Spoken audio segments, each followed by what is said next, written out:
વાલા ભાઈઓ અને બહેનો, આપ સર્વને લોગોસ બાઇબલ સ્ટડી તરફથી પ્રભુ ઈસુના જીવંત અને પવિત્ર ત્રિએક નામમાં સવારની પ્રેમી સલામ પાઠવું છું.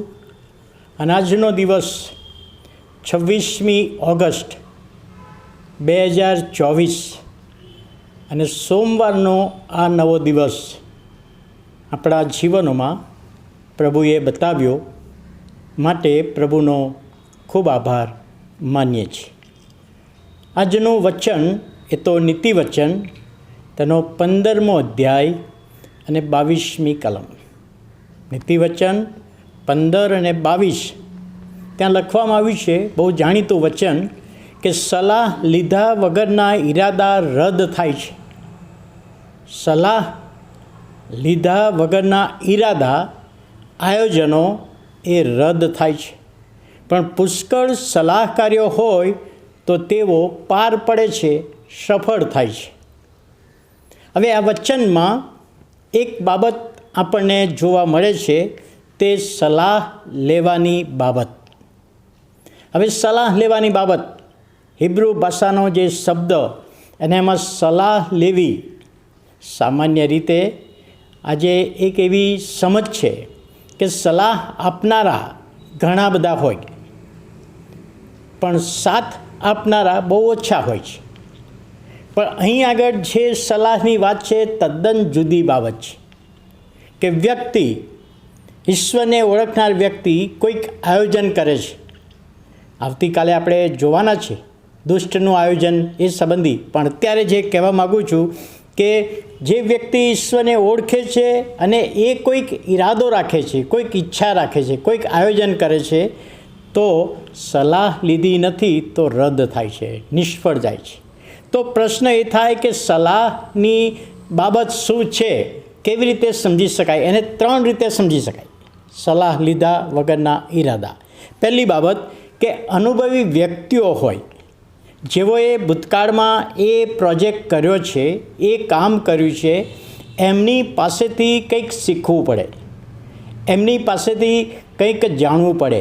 તમે જ્યારે આ પ્રોજેક્ટ કર્યો ત્યારે તમને કઈ મુશ્કેલીઓ આવેલી, કઈ તકલીફો આવેલી, એ જાણીને તમે તકલીફો કેવી રીતે દૂર કરી, એ બાબત આજે પણ આપણે કોઈકને પૂછવી જોઈએ. કોઈ વ્યક્તિએ એ કાર્ય કર્યું છે તો એની પાસે જઈએ, સલાહ લઈએ, એની પાસેથી માહિતી મેળવીએ, અને એ બાબત એનો પહેલો અર્થ છે. બીજો અર્થ છે પ્રભુના વચનો. પ્રભુના જીવંત વચનો આપણને આપણી માતૃભાષામાં આપેલા છે, ત્યારે એ વચનો દ્વારા કે હું જે કાર્ય કરવા માગું છું એમાં પ્રભુનું વચન મને શું કહે છે. બાઇબલમાં લખેલા બનાવોમાં પ્રભુના સેવિકાએ કેવી રીતે એનો ઉકેલ લાવેલા, કેવી રીતે કાર્ય કરેલું, એ સંબંધી મારે જાણવું પડે, વાંચવું પડે. એટલે પ્રભુના વચનો એ બાબતે મને શું કહેવા માગે છે એ પણ સ્વીકારવું જોઈએ, એ પણ લેવું જોઈએ. જો પ્રભુના વચનોનો આશરો લેતા નથી તો સલાહ લીધી નથી. જો અનુભવી માણસોની પાસેથી કોઈ જાણકારી મેળવી નથી તો સલાહ લીધી નથી એમ કહી શકાય. અને પ્રભુના સેવક C.R. સૂજ નામના પ્રભુના સેવક, પ્રાર્થનાવાદી સેવક, એ આ કલમને એવી રીતે સમજાવે છે કે સલાહ લીધા વગરના ઈરાદા રદ થાય છે. સલાહ લેવી એટલે પ્રભુના ચરણોમાં બેસવું. આ ત્રીજો અર્થ છે, પ્રભુના ચરણોમાં બેસવું. અને પ્રભુના ચરણોમાં બેસીને પ્રભુની આગળ એ વિનંતી લાવવી, પ્રભુ હું આ કાર્ય કરવા માગું છું.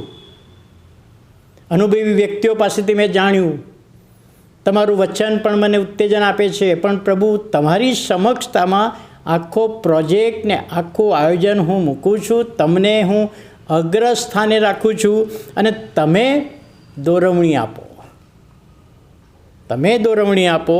એવું અહીં આગળ એનો અર્થ કરવામાં આવે છે. સલાહ લીધા વગરના ઈરાદા રદ થાય છે એટલે જે પ્રાર્થના કર્યા વગરના આયોજનો, પ્રાર્થના કર્યા વગરની ઈચ્છાઓ, પ્રાર્થના કર્યા વગરના આપણા આયોજનો હોય એ કે છે રદ થાય છે.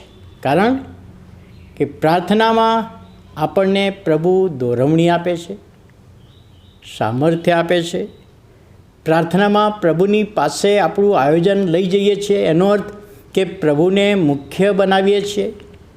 પ્રાર્થનામાં પવિત્ર આત્મા દ્વારા પ્રભુ આપણને દોરવણી પ્રાપ્ત કરાવે છે અને પ્રાર્થનામાં આપણે માગણી કરીએ છીએ. તો બધી જ બાબતોનો એક જ સાર કે સલાહ લીધા વગરના ઈરાદા એ રદ થાય છે.